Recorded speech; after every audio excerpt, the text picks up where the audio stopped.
Shalom, irmãos, Shabbat Shalom, boa noite, que bom estar aqui com vocês, mais uma vez, aqui no canal Teshuvah Total.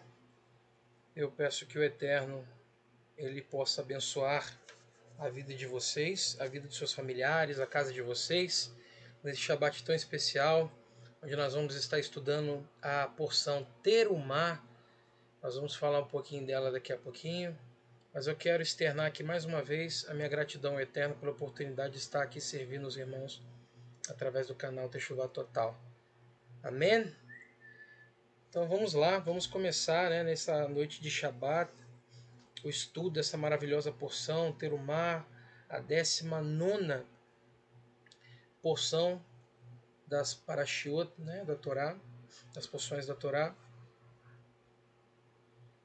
Eu quero convidar você a abrir teu coração para poder receber essa palavra, para receber o estudo desta noite. Que não apenas a sua mente, não apenas os seus pensamentos, a sua capacidade de raciocínio, de cognição, de compreender o que nós vamos trazer aqui nesta noite, nessa primeira parte da porção Terumá, mas principalmente o teu interior, o teu coração esteja aberto para que todo o ensino trazido aqui nesta noite, ele possa fazer diferença na sua vida, na sua casa, na sua caminhada, na sua trajetória, no teu propósito de vida, naquilo que o Eterno espera de você. E você possa compartilhar, multiplicar esse conhecimento na vida das outras pessoas, daqueles que estão próximos, daqueles que estão longe, mas principalmente, primeiramente, em você e naqueles que estão ao seu redor, naqueles que estão debaixo aí do seu convívio, ao lado da sua vida, da sua casa, os seus familiares, amigos, vizinhos, filhos, pais, esposa, marido, enfim. Que isso possa acontecer na sua vida através dessa porção, que essa porção possa ser como uma semente lançada em boa terra, que é você, que está aqui conosco nesta noite. Ok? Então vamos lá. Vamos começar então o nosso estudo desta noite. Sempre muito preocupado aqui com o áudio. Está tudo certinho? Eu espero que sim. Vamos lá então. Nosso estudo dessa noite, no dia de hoje, é sobre a Parashá 19, como eu já falei, Terumá. E o tema dessa noite é Mishkan e o ser humano. Para quem não sabe, Mishkan é tabernáculo, ok? Então nós temos aí Terumá, que é o nome dado aí para a porção de hoje. Vamos falar um pouquinho aqui sobre o que é Terumá.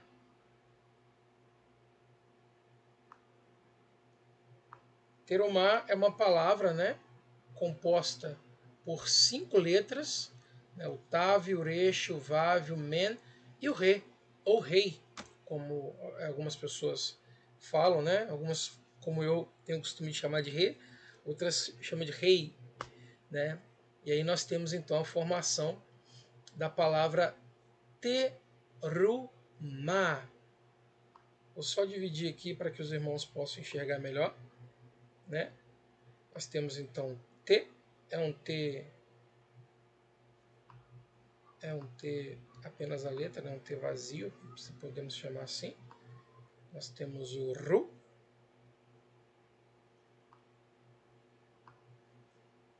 T, Ru, e aqui Ma, indicando que é uma palavra feminina. Esse rezinho no final aí indica que é uma palavra feminina.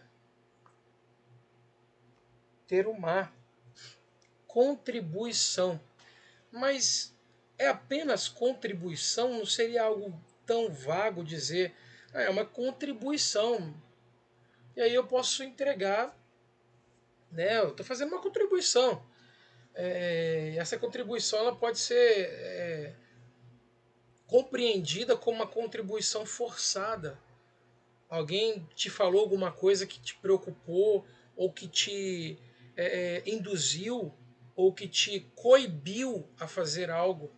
Então você foi lá e contribuiu, né, entre aspas. Não, essa palavra aqui ela tem uma conotação de uma contribuição voluntária, algo que vem do teu coração, algo que é desejoso para você, algo que você faz com desejo, com prazer, com amor, com gratidão.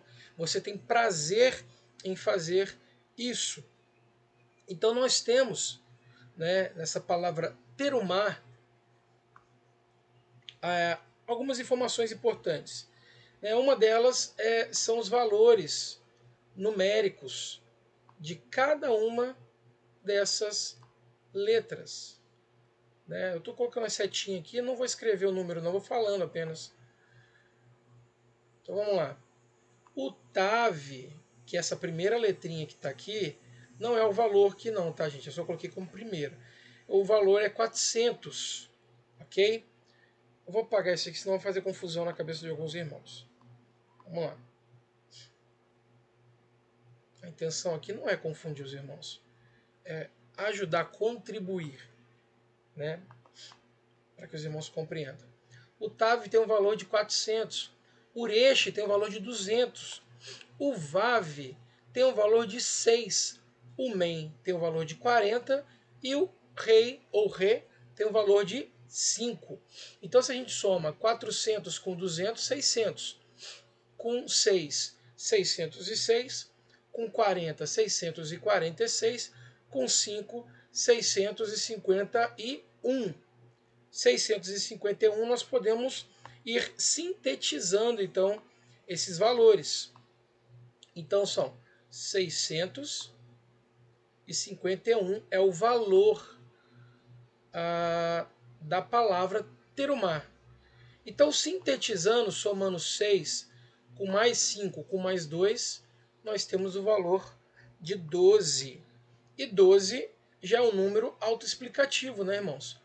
Porque são o número das tribos de Israel, né?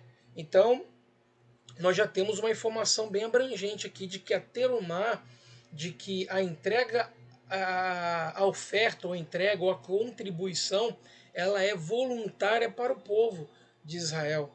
Ela é uma entrega que foi dita, pedida, né, orientada pelo Eterno ao povo de Israel, sejam eles naturais ou enxertados, mas é para Israel. Uma outra informação é a sintetização novamente desse número, onde nós chegaremos na raiz dele.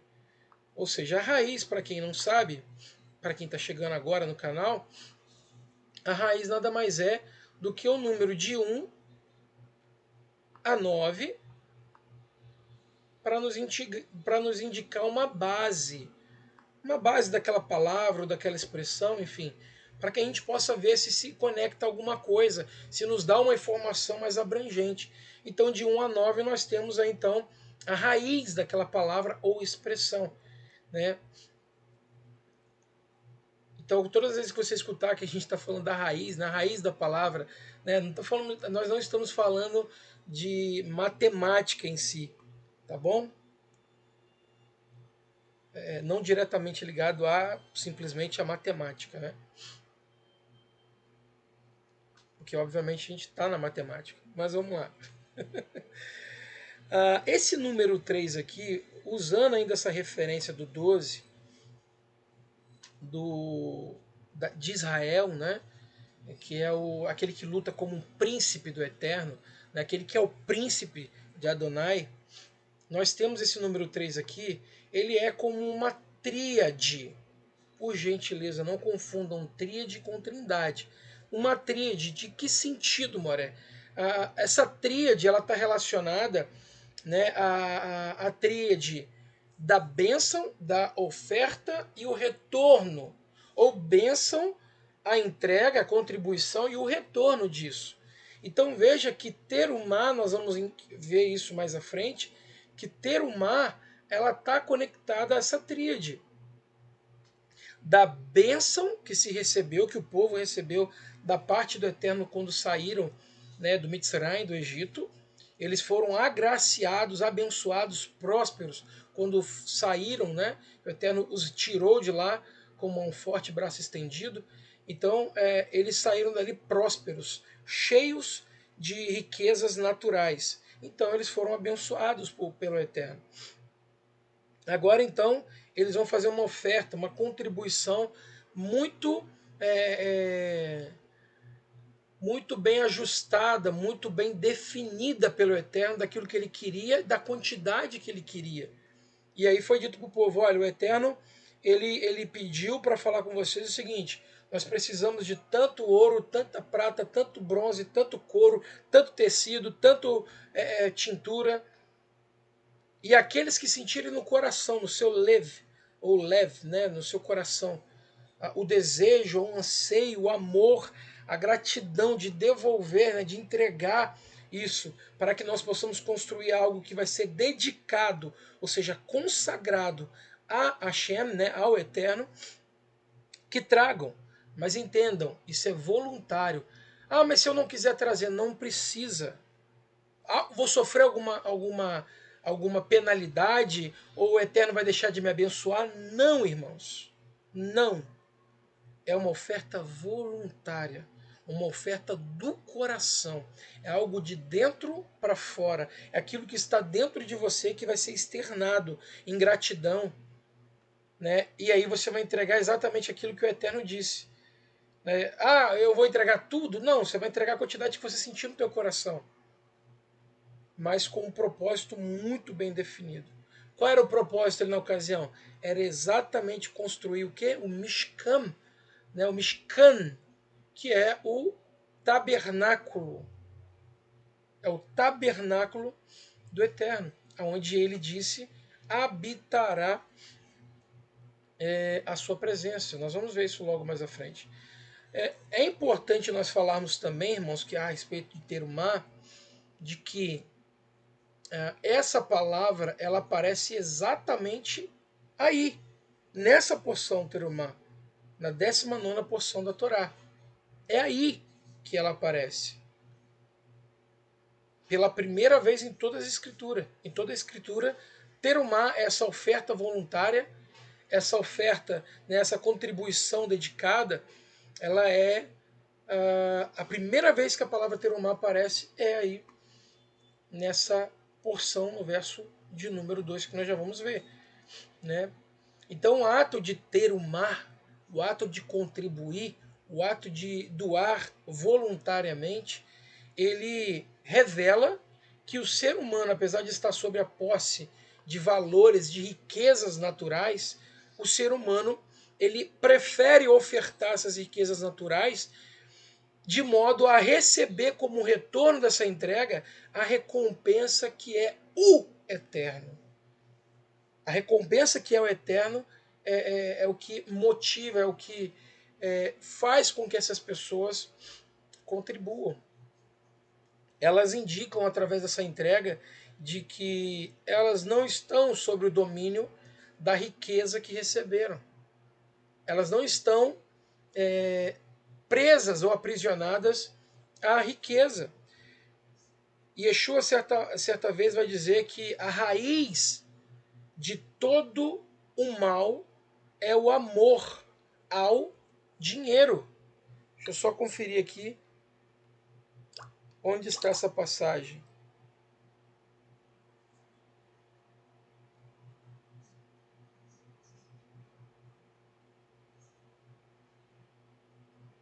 Desculpa, irmãos, eu falei que Yeshua disse, né? Me perdoem. É comum isso. Na verdade não é Yeshua, é Shaul. Shaul vai dizer isso, né?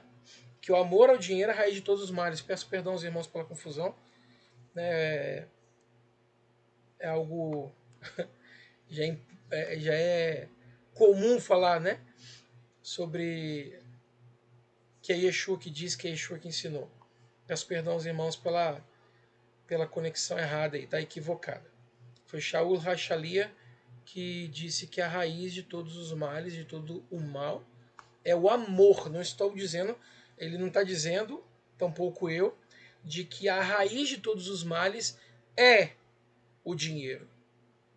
É são os valores. Não, de forma nenhuma. É o amor a ele. Porque aí faz desse amor, né, você acaba tornando o bem que você tem, o dinheiro que você tem, né, como mamon, né? Você então adora, idolatra, serve, você vive para servir aquilo que você conquistou, aquilo que você tem de posse, de recurso, né? Isso é um malefício. E aí Shaul Rachalia escreve a Timóteo, já estava aqui, né? Eu fiz de novo, escrevi, mas enfim, escreve a Timóteo dizendo que a raiz de todos os males é o amor ao dinheiro. Então eu tinha falado, né, de que o 3 ele era a tríade, mas nós também temos a informação paleolítica sobre o 3, né, que é o Gimel, camelo. Ok? Só para termos essa informação. Então, a nossa leitura começa no versículo 1 de Shemot, capítulo 25. Vadaber Hashem, ou Adonai, El Moshe Lemor. E falou Adonai, o Eterno, para Moshe, dizendo: fale para os filhos de Israel que recebam para mim uma contribuição, terumá, de todo ser vivo, né, ser humano, homem, né, aqui está dizendo bem claramente ish, né, ish, homem, né, kal ish, né, todo homem, mas aqui é no sentido de ser humano, que se voluntarie seu coração. Então veja que essa oferta, essa contribuição voluntária, ela é para ser recebida de todo homem, de toda pessoa que tenha esse desejo no seu coração, como eu falei anteriormente, né? Então vocês recebam uma contribuição para mim. Então vocês recebam essa contribuição para mim, né? Porque eu vou receber essa contribuição. Ou seja, vocês vão pegar, mas ela é dedicada a mim, ok? Então, contribuição, irmãos, é colaboração, é doação, é ajuda, é coleta. Né? Sem coação, sem obrigação, sem forçação. Ela só é válida quando parte do coração, ou seja, desejo, a vontade, né, do ofertante acontece. Não há promessa de recompensa para quem contribuir. Não há retaliações, não há maldições, não há praga. Né? A terumá consiste em itens específicos, como eu já falei. Não pode ser qualquer coisa, tem quantidade estabelecida. E quando essa quantidade ela foi entregue, é encerrado ali, é dito, olha, já deu e foi o que aconteceu, nós vamos ver mais à frente, ok? Vezot Haterumá Asher. E esta contribuição que receberão deles consistirá em ouro, prata e bronze, né? Vezot Terumá Asher Tekhu Meitan, Zorav, Ve Kasef, Kesef, U Netoshet, U Neroshet. Eita, U Neroshet. Não consigo aumentar, mas vai aparecer para vocês aí, né? Deixa eu ver. Aumenta para vocês também, então não posso deixar assim quietinho, bonitinho. Que era só para me ajudar, facilitar para mim aqui para poder fazer a leitura. Ficou bem pequenininho aqui no slide. E aí o primeiro item, irmãos, é esse, o Zahav. O Zahav, que é o ouro, aqui é uma representação, né, do ouro bruto. Né, ele representa o divino. É interessante que o ouro, alguns cientistas, né, se não todos, eu estou falando alguns aqui para evitar o erro, eles alegam reiteradamente de que o ouro não é um elemento da Terra, né? Não saiu da Terra, ele é extraterrestre, né? É um tanto quanto engraçado até falar isso, né? Mas esse elemento, a quantidade que tem na Terra é uma quantidade única absoluta, não tem como, o tempo não vai produzir mais ouro, né? Então o ouro é um mineral extraterrestre, né? O que está aqui é o que existe e não vai ter mais, né? Então, nunca visível ao povo, porém todos podem sentir a presença. Algumas características, né, do ouro. Ele é resistente à corrosão, né? Ou seja, a destruição gradual de algo, desgaste, ruína, corrosão dos bons costumes. Aqui nós estamos falando da questão do ser humano, moral do ser humano. Então, uma das características do ouro é essa. A segunda característica interessante é que é um metal macio ou flexível, que pode ser moldado, né? E que pode, assim como o ser humano precisa ser moldado, precisa entender que precisa ser moldado. Como eu já disse, é um material um pouco abundante na natureza, porque na verdade a quantidade que existe no planeta é aquela quantidade e basta, não existe mais como produzir mais, ou daqui a algum tempo vai haver mais, não, a quantidade que existe é essa mesmo e não vai mudar. Né? O ouro é um metal imutável, uma vez que sua inércia química permite que sua aparência permaneça inalterada por milênios, assim como a Torá. A Torá ela é imutável e ela vai perdurar por séculos e séculos e anos e anos e anos e por aí vai.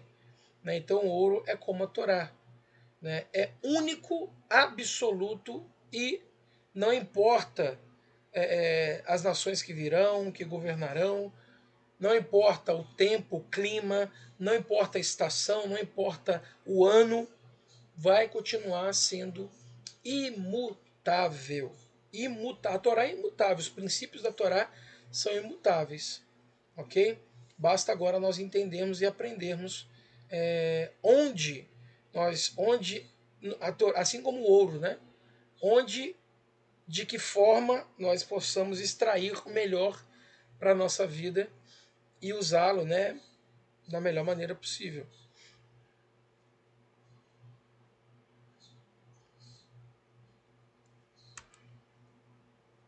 Entre os metais, o ouro é considerado o mais maleável e dúctil, podendo 1 grama ser laminado em uma extensão de aproximadamente 1 km². Tem ideia do que é isso? 1 grama do ouro conseguir ser lapidado numa camada finíssima que corresponde a 1000 metros quadrados.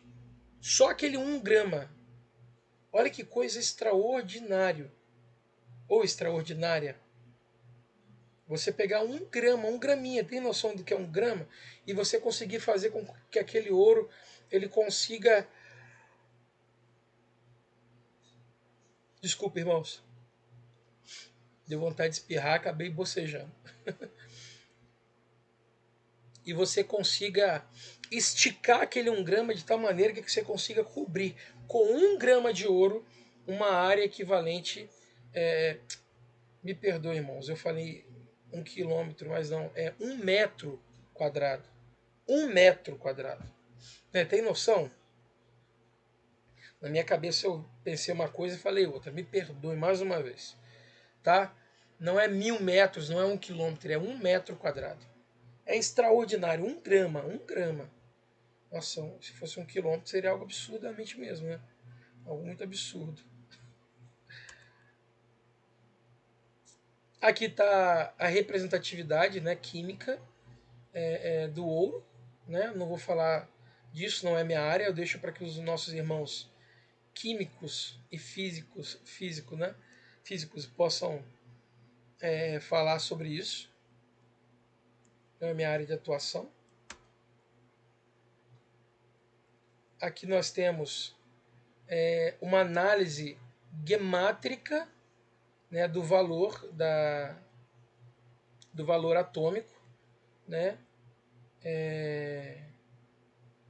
do ouro. Aqui como ele é representado quimicamente, aqui é a palavra ouro. O número 79 é a palavra Dea, que é também conhecimento. Está lá em Michelet, que é Provérbios 8, versículo 10. Está dizendo, recebi minha correção, e não a prata e o conhecimento em vez de ouro. Então, olha que coisa interessante, né? O conhecimento equiparado ao ouro. E nós vemos exatamente no ouro também o número 79, que é o valor dele na tabela periódica.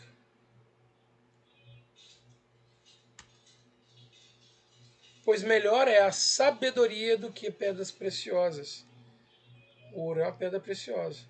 E todo prazer não se assemelha a ela, a sabedoria, o conhecimento.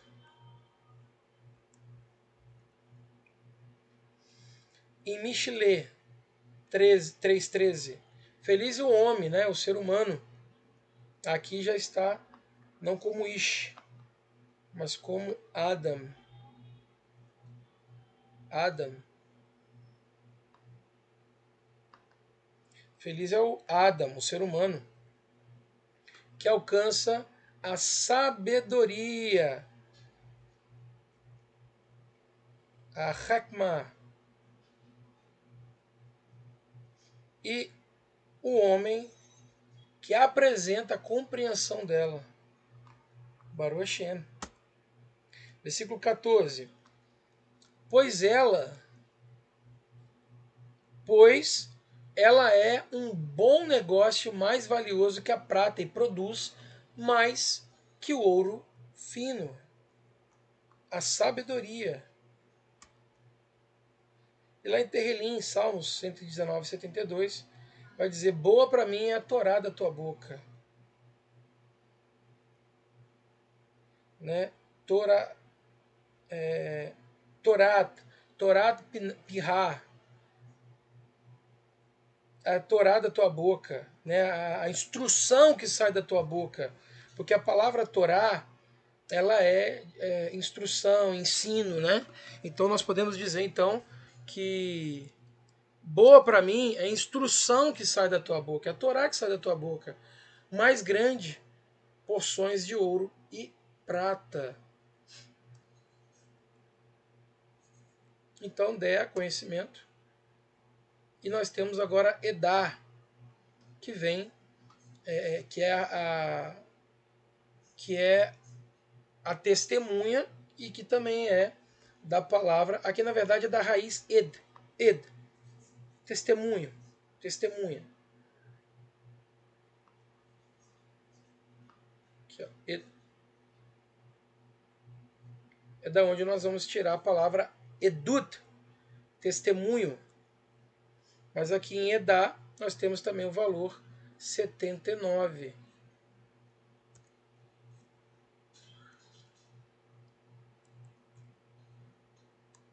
Ok? E aí, irmãos, uma coisa que é muito interessante a gente falar, a gente entender.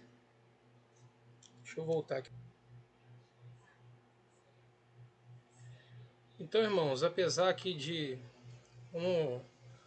Já que a gente está falando do ouro aqui, né? Mas apesar da questão do ouro, né, que é um dos elementos para a construção do tabernáculo, eu poderia ter expandido mais aqui para falar para os irmãos, né, sobre, apesar do tabernáculo, ou melhor, apesar da Beit HaMikdash, que seria o templo físico, né, a casa da santidade, o templo da santidade ser um local fixo, né, numa geografia escolhida pelo Eterno para fixá-lo, né, esse templo que vai acontecer lá na frente, mas eu estou antecipando aqui um cadinho, que nesse momento o Eterno está separando os elementos, né, pedindo para que o povo de Israel lhes traga uma terumá, uma oferta voluntária, uma oferta de coração, para que pudessem fazer então o mexicão, o tabernáculo. Entretanto, nós temos dois paralelos. Nós temos o tabernáculo, que era o local de habitação, né, a morada da presença do Eterno na Terra, móvel. E nós temos também a Beit HaMikdash, que é o templo, a casa da santidade, a casa da presença do Eterno, da santificação, né, o templo, no local que o Eterno já vai fixar, um local físico, um local onde vai servir como a construção física onde o Eterno há de habitar. Por que eu estou fazendo esses dois paralelos? Para que a gente possa entender que o Mishkan, o tabernáculo, ele tinha uma vantagem sobre o templo. Depois a gente já vai voltar aqui sobre o ouro para a gente poder concluir essa primeira etapa. Mas é importante a gente falar sobre isso. Então, assim, o Mishkan, ele tinha essa vantagem sobre o templo, porque ele era móvel, ele era desmontável e estabelecido, né, no momento em que os povos decidiram por servir o Eterno, fazendo parte de Israel, seja de maneira natural, aqueles que já são naturais, aqueles que são enxertados, aqueles que saíram juntamente com o povo de Israel para o deserto, porque ouviram falar do Eterno, viram as maravilhas do Eterno, viram que o Eterno havia escolhido um povo para si, eles queriam estar debaixo dessa bênção, eles queriam servir esse Deus, né, esse Elohim, e aí eles caminharam, né, juntamente com o povo de Israel por meio do deserto, e aí passando a ser aí integrantes, né, desse movimento aí, que é esse Israel, né, essa nação Israel no deserto. Então, o Eterno ele estava no deserto com esse povo. E as experiências, dedicação, né, e dependência do Eterno eram absolutas para esse povo que estava ali. Fazendo então com que o relacionamento entre o povo e Elohim fosse intenso. E isso foi motivo de alegria do Eterno, porque o próprio Eterno vai dizer lá em Jeremias capítulo 2, versículo 2, que ele sente, não é essa palavra, né, porque em hebraico não seria essa palavra em si, né, como se fosse saudade, mas ele vai dizer que ele se lembra de uma maneira bem carinhosa, né, ali é a palavra hebraica zakarti, zakar, né, que ele lembra, né, o Eterno vai dizer assim para Jeremias, né, para Irmiarro, olha, eu me lembro de ti, da tua afeição, quando você estava na juventude, quando você era jovem, do teu amor como uma noiva, de como me seguia no deserto numa terra não semeada. Então a tua entrega, a entrega do povo era tão grande, era tão dedicada, era tão dependente do Eterno, que essa dependência ela gerou um relacionamento. Então essa fase do tabernáculo, dessa movimentação, né, do tabernáculo ser montado, e aí nós temos uma série de fatores que nós vamos falar mais à frente, né, da dificuldade que tinha dos elementos do transporte, de quem, né, poderia fazer esse transporte, enfim. A dificuldade ela era menos importante, porque o que era mais importante é que o povo tinha um relacionamento com o Eterno. Nenhuma outra geração teve um relacionamento tão profundo com o Eterno como essa geração. Nenhuma outra. Experimentou, viveu, viu coisas tão extraordinárias e sobrenaturais como essa geração. Nenhuma outra geração ouviu a voz do Eterno como essa geração. Eu não estou dizendo ouvir de sentimento, de emoção, de religião, de forma nenhuma. Eu estou dizendo de fato de ouvir, literalmente, de sentir a vibração da voz do Eterno no ar.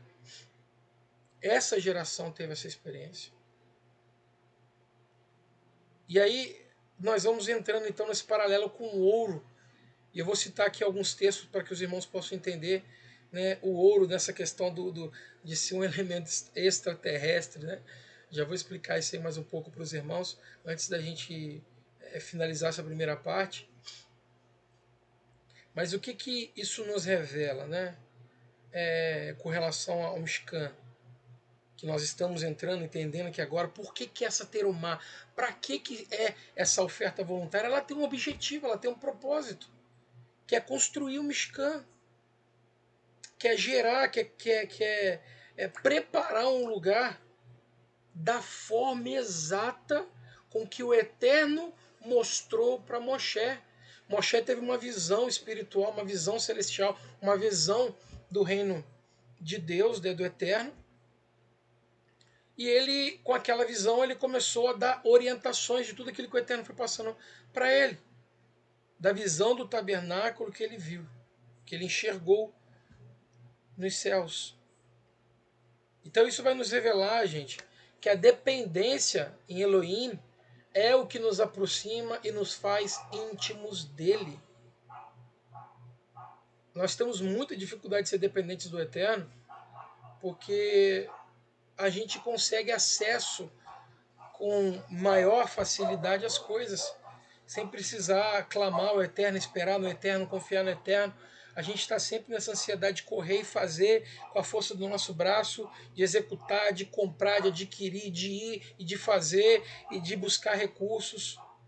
Aqui nós estamos falando de um povo que estava no deserto. O que tem no deserto a não ser sol, calor, areia, secura? Não tem mais nada no deserto. E aí é o ambiente. O deserto é um ambiente. Qual que é a palavra? Não é próspero que eu quero lembrar. É o ambiente, a terra fértil, é um ambiente fértil para que o Eterno possa semear em nós, para que nós possamos ser, venhamos a ser uma árvore frutífera, que dê frutos a 30, 60, 100 vezes mais daquilo que o Eterno está lançando em nós. Então o deserto é esse lugar. Então se nós, não estou falando do local geográfico, mas na nossa mentalidade de dependência no Eterno. Então se na nossa mentalidade de dependência no Eterno nós entendemos o seguinte, que nós estamos no deserto e tudo que a gente for fazer nós precisamos dele. Venhamos a precisar clamar, buscar, orar, invocar o nome dele. Aí a nossa intimidade ela avança. E aí nós teremos uma intimidade sobrenatural. Então veja que primeiro o Eterno então ele vai fazer o quê? Outorgar a Torá para depois ordenar a construção de um lugar para a habitação dele. Por que primeiro ele vai outorgar a Torá? Tira o povo do deserto, leva o povo até o pé do Sinai, outorga a Torá, desloca o povo novamente para o deserto, e aí sim ele vai desloca o povo para o deserto, que eu estou dizendo o seguinte, recebeu a Torá, e depois de ter recebido a Torá, agora o povo vai se deslocar e montando e desmontando o tabernáculo que ali está sendo construído, está sendo arquitetado, está sendo fabricado a partir de uma visão que Moshe Rabbeinu ele teve, detalhe por detalhe. O Eterno determinou, olha, vai ser dessa forma, é assim, é desse jeito, é nessa medida. Então é o Eterno que deu a direção de como deveria fazer, de como deveria ser, de quem deveria conduzir, como seria o ato de purificação, qual seria o procedimento, quem entraria num pavimento, no outro pavimento, de quanto em quanto tempo, tudo de acordo com a vontade do Eterno, de acordo com os mandamentos dele, seguindo os ritos que o próprio Eterno deu. Então esse sim é um lugar preparado para o Eterno, porque o Eterno ele foi quem articulou todo o processo da elaboração da planta, de quem faria o quê, de como seria a purificação, consagração, tempo, período, quem poderia entrar em cada um dos níveis, átrio, santo lugar, santíssimo lugar, santo dos santos, né? E ali o Eterno recebeu a totalidade. É ele que domina, é ele que governa, é ele que faz. É diferente das religiões, irmãos. aonde é o homem que determina como que o Eterno tem que agir. É ele que diz como que o Eterno tem que fazer. É ele que escolhe o dia do milagre, é ele que escolhe o dia da libertação, é ele que escolhe quando é que o Eterno vai fazer milagres, enfim. Isso aqui eu estou falando de uma forma bem pejorativa, obviamente.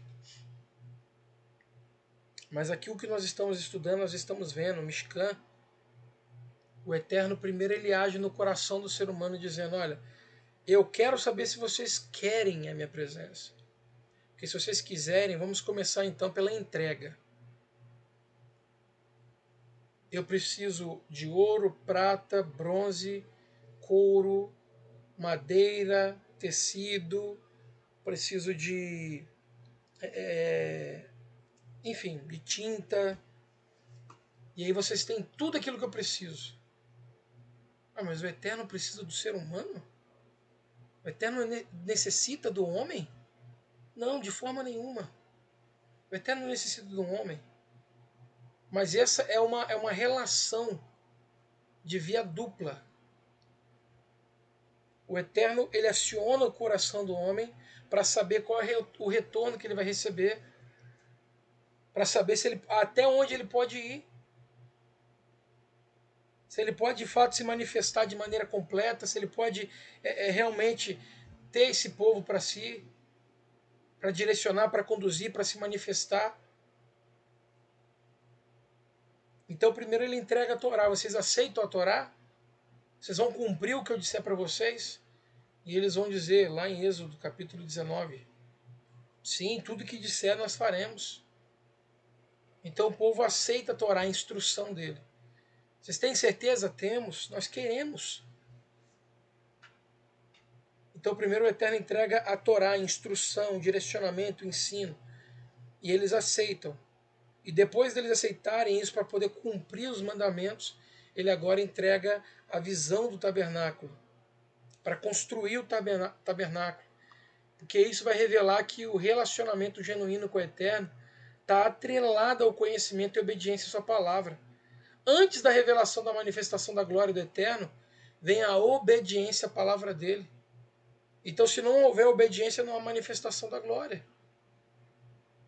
Primeiro nós obedecemos para que depois nós venhamos experimentar da presença dele, da condução dele, do direcionamento dele.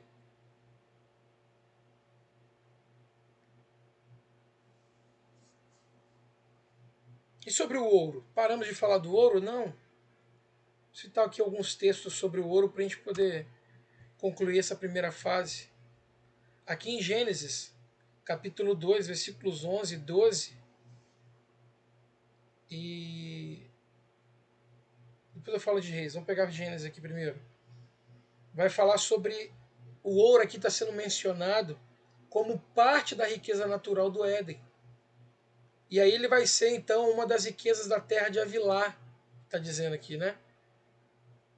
Ele é descrito como bom, indicando então a pureza e valor do ouro. Está dizendo, ó, o nome do primeiro é Pison. Este é o que rodeia a terra, toda a terra de Avilá, onde há ouro. E o ouro dessa terra é bom. Ali há o bidélio e a pedra sardônica.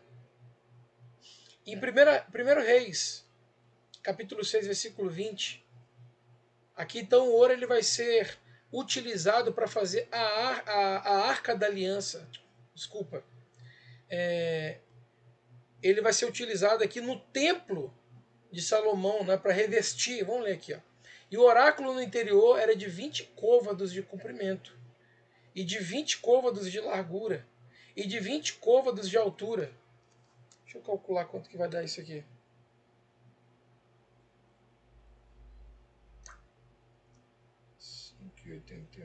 Não, 51,8 vezes 20 côvados.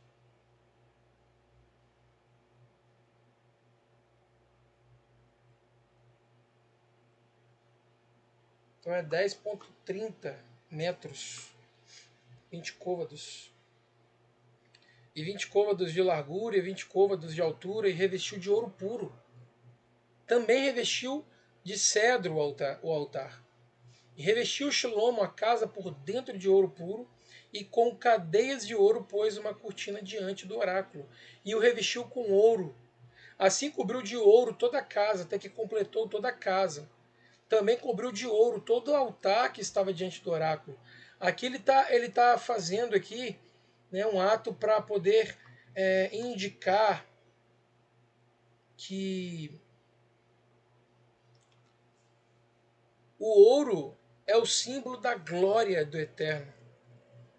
O ouro, o brilho, aquela luminosidade, as suas características naturais, indica a presença do Eterno. Então ele está indicando que ele quer a presença do Eterno, que enche aquele lugar. Ele está trazendo algo puro para poder revestir as paredes, para que não haja motivo para que o Eterno não habite naquele lugar. Óbvio, a presença dele, a glória dele, a Shekinah dele. Vamos para o próximo. Olha o que Jó vai dizer. Porém, ele, o Eterno, sabe o meu caminho. Provando-me ele, sairei como ouro. Ele está dizendo o seguinte, que a vida de Jó estava tão entregue, tão dedicada ao Eterno, que se ele fosse provado como ouro, ele sairia refinado, puro, purificado. Ou seja, sairia melhor se ele fosse provado pelo fogo. Então Jó vai expressar que depois de ser provado, ou se for provado, a sua fé sairia como ouro refinado. Porque o ouro aqui ele vai simbolizar a purificação espiritual, uma vida de dedicação ao eterno, uma vida dedicada a experimentar o melhor de Elohim. Olha o que Pedro vai dizer, né? Kefa vai falar. Para que a prova da vossa fé é muito mais preciosa do que o ouro, a vossa fé é muito mais preciosa do que o ouro, que perece e é provado pelo fogo. Se ache em louvor e honra e glória na revelação de Yeshua HaMashiach. Aqui a fé é comparada ao ouro refinado pelo fogo, né? Indicando que as provações da vida elas purificam a fé, tornando ela mais preciosa do que o ouro. Através do quê? Da revelação de quem Yeshua é. Através da revelação de quem Yeshua HaMashiach é. Aqui nós temos o texto de Apocalipse,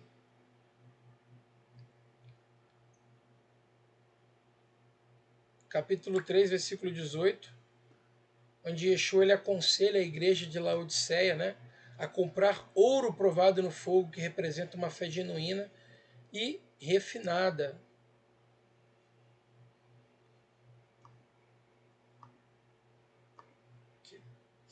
Aconselho-te que de mim compres ouro provado no fogo, ou seja, ouro purificado, refinado, né?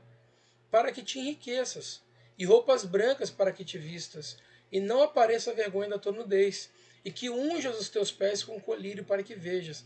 Tudo bem que aqui é uma série de fatores, né? Mas com relação ao ouro, porque a gente vai ver aqui a questão da roupa branca, né? A vestimenta branca, ou seja, algo que já foi purificado. A doutrina, né? A doutrina que vai estabelecer, que vai conduzir para que essa roupa ela não se suja. E assim a gente possa estar vestido sem vergonha, né? Sem vergonha de se apresentar diante, né, do Eterno. E aí não vai aparecer a sua vergonha, né? A vergonha da tua nudez. Roupa branca, né? Está indicando ali purificação. E o ouro aqui está falando sobre essa questão da pureza, da dedicação, de ser um lugar preparado para a habitação da Shekinah do Eterno Elohim. Baruch Hashem. Provérbios 3,14, né, vai falar aqui que a sabedoria ela é mais valiosa do que o ouro e a prata, mostrando que os bens materiais não se comparam à riqueza espiritual. A gente até chegou a ver já esse texto, né? Porque é melhor a sua mercadoria do que artigos de prata, e maior o seu lucro que o ouro mais fino. Mais preciosa é do que os rubis, e tudo o que mais possas desejar não se pode comparar a ela. Ela quem? A sabedoria.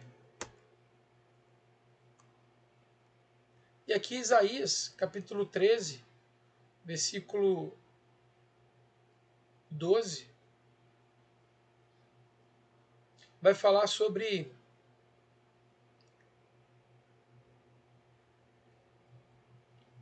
a promessa que o Eterno faz, né, no fim, né, o valor do ser humano será como ouro refinado, sendo purificado e recompensado. É o que ele está dizendo, né? Farei que o homem seja mais precioso do que o ouro puro. Então o homem, naquele grande dia, ele será mais precioso do que o ouro puro.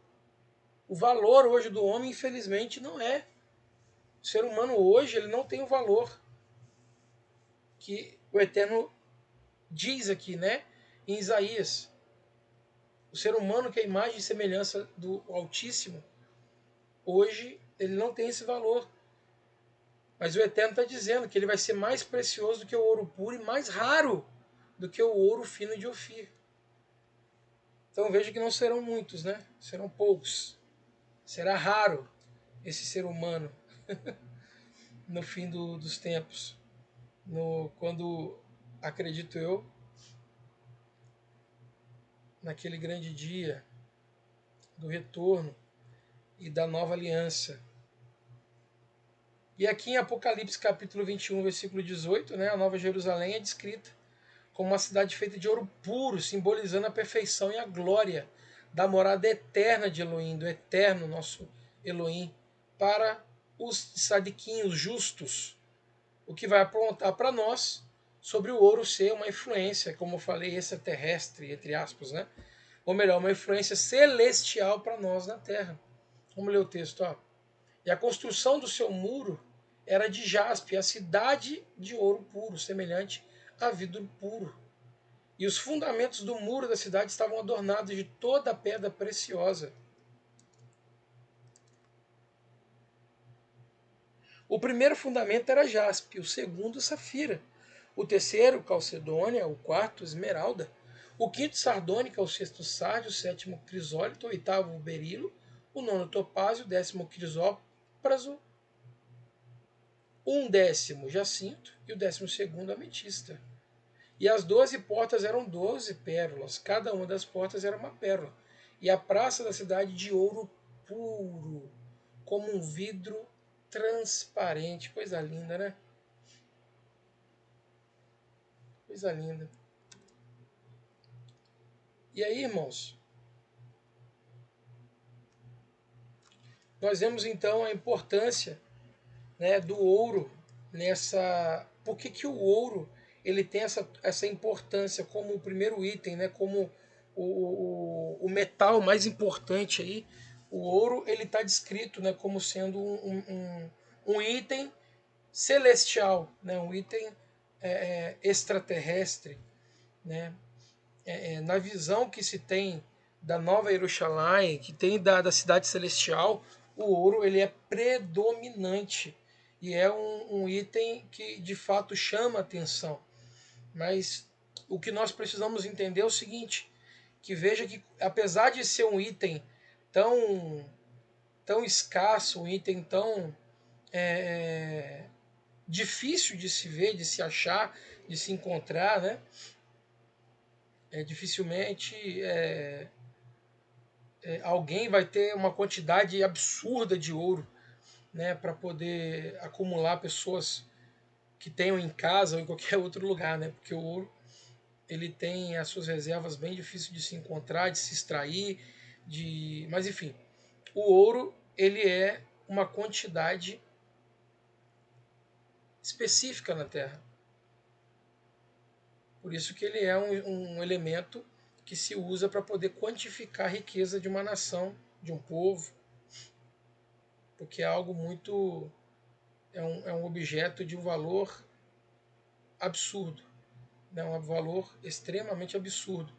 Porque, por exemplo, se nós tivermos propriedades como terra, casa, animais, plantação, e vier o fogo ou a água, vamos colocar o fogo, né? O fogo ele destrói tudo e você acaba perdendo ali os seus bens. Agora, se você tiver ouro, pode vir o fogo que vier, né, a temperatura que vier, ele não vai destruir o ouro. O ouro vai continuar ali valendo. Então, apesar de ser um objeto, né, um item fantástico, que ele tem mil e uma utilidades, e é um item que você pode preservá-lo. É um item que, se você tiver, você guarda ele para toda a sua vida e por gerações, indicando aí o sentido da eternidade. Existem alguns estudiosos que dizem e que defendem, por exemplo, que o primeiro Adam, né, Adam Kadmon, ele era revestido de ouro, por isso que vai dizer que ele era Or, luz, com Aleph, né? Então ele era revestido de ouro, ele brilhava, né?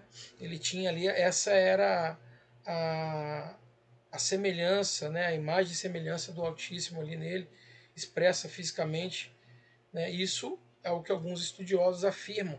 A Torá, ela traz essa informação? Não, não traz, né? Mas é algo a se pensar, é algo a se analisar, né? Que o ouro, ele reflete, ele reluz, ele tem uma luz, ele tem um brilho. E aí eles entendem que esse ser humano, ele foi feito para poder viver eternamente. Não havia um prazo de validade, né, para Adão, para Havá, para Eva, mas que eram para permanecer vivos, né, até hoje conosco, se tivessem obedecido à Torá, se tivessem obedecido aos mandamentos do Eterno, descritos ali onde o Eterno diz, olha, não como. Mas enfim, não vamos voltar nesse assunto mais uma vez. Eu só preciso que vocês entendam sobre a questão do ouro, né? A importância do ouro, qual é a qualidade do ouro. O ouro é fantástico, é magnífico e é um dos elementos do que o Eterno ele pede para que o povo que estava ali, o povo que decidiu caminhar com o Eterno, o povo que seguiu o Eterno no deserto, aquele mesmo povo que o Eterno vai dizer em Emiarro, capítulo 2, né, ali dizendo que é desse povo que ele se lembra com carinho no aspecto, no sentido de saudade, de sentir falta de um povo que tinha o Eterno como a única opção. É um povo que fazia com amor, é um povo que se dedicava. Tudo bem, é um povo que cometeu erros e falhas, sim, isso é inerente, né? Isso é intrínseco ao homem. Mas era o povo que tinha um relacionamento diferenciado com o Eterno. É desse povo que o Eterno se lembra bem. Enfim, irmãos, que o Eterno abençoe a tua noite, que seja uma noite abençoada e abençoadora. Mais uma vez, Shabbat Shalom. Que a plenitude do Eterno esteja sobre a tua casa, sobre a tua família, em o nome de Yeshua. Eu quero te convidar a recitar comigo aqui agora a Birkat Kohanim. Deixa eu só colocar aqui a Birkat Kohanim no slide pra gente.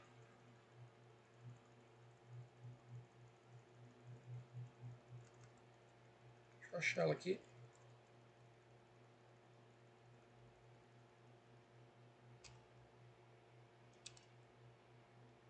Cadê?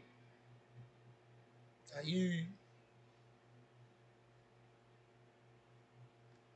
Vamos recitar juntos então? Yevarechecha Adonai veishmerecha, Yair Adonai panav elecha v'yiruneka, Issa Adonai panav elecha, veyasem lecha shalom b'sheneshua HaMashiach, Elohim melech neman. Que o Eterno te abençoe e te guarde, resplandeça o Eterno teu rosto sobre ti e tenha misericórdia de ti.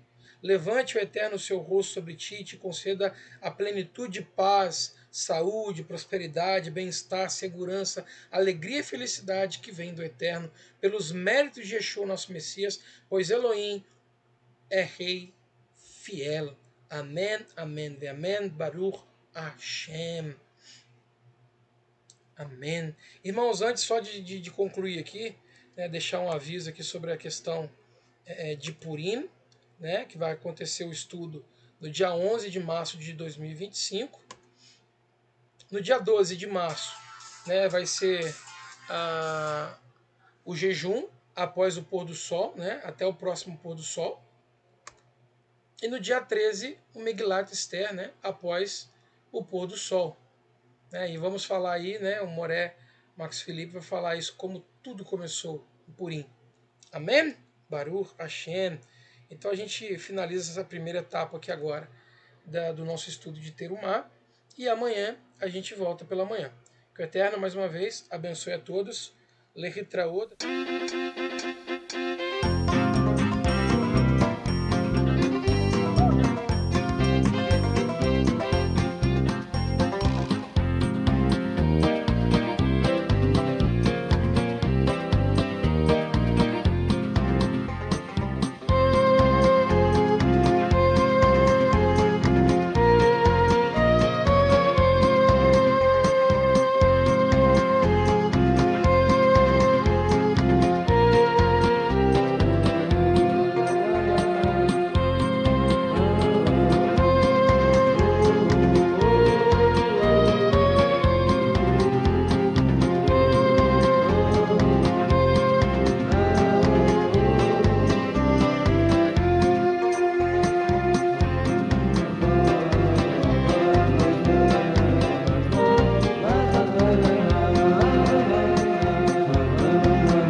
That's